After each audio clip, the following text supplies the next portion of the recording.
cure my ill. I got a bad case of selling blues. One time I visited a store and a salesperson had, roughly $3,000 or $4,000 sale they couldn't close.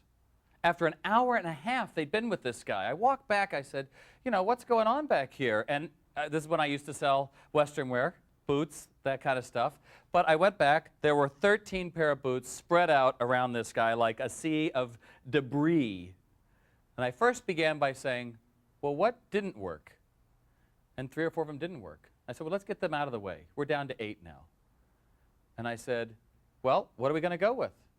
He said, you know, I don't know. There's another guy that has a sale, and, you know, this is a sale that you've got that anybody could get. So why should I have to get it today? Knowing that this would either make my month or not, I had to get action on this very quickly. I had leverage on myself to make this happen. And I simply said to him, well, you know, it's not like everybody else. Our salesperson called you. He got over 13 pair of boots just here for you to make sure you had them in your size. Not only that, he went through and polished each one of those before you arrived today. He spent the last hour and a half making sure that that fit for you, and he called you to make sure that you could end up getting this on our one special day in the year. Nobody gets a better deal than you. And those pair look great on you right now. Are you going to wear those out? And he said, well, why don't you throw in some boot socks? And I said, you know, that's an excellent idea. We'll put those in as well. Handling objections is still a matter of features and benefits. We did this for you. The 5 parts to a sale work anytime, just about every time.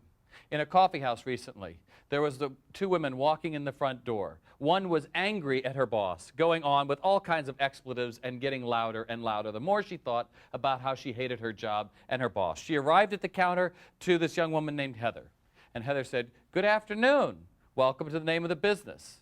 And the woman said, what? She said, I was just saying, good afternoon. That's a lovely wristband you have on. What? And the woman looked down and she pulled back. Oh, yeah, this. And Heather said, well, you know, did you get that as a gift or did you make that yourself? She said, well, it was a gift. That's a special gift because I have one just like it.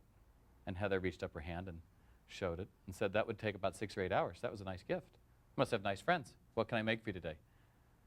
The woman said, give me whatever the drink was. And she said, you know, it's the kind of day you have. How about if I get you a nice brownie, I warm it up, put a little whipped cream on it. Be a great treat on a Friday afternoon. Okay. And you know, your friends had to listen to you the whole time. Doesn't she deserve a treat? Okay. Got the treat. And you want to give her something to drink too, right? And eat, right? Absolutely. They ended up with 2 items each. The woman walks away, leaves a $1 tip, walks away saying, I always love coming to this place. They are so friendly. Who won in that situation? Customer did. Heather did. Business did. That's our job. You don't get points in life or in retail or any sale being negative or surly or defensive. It just doesn't work.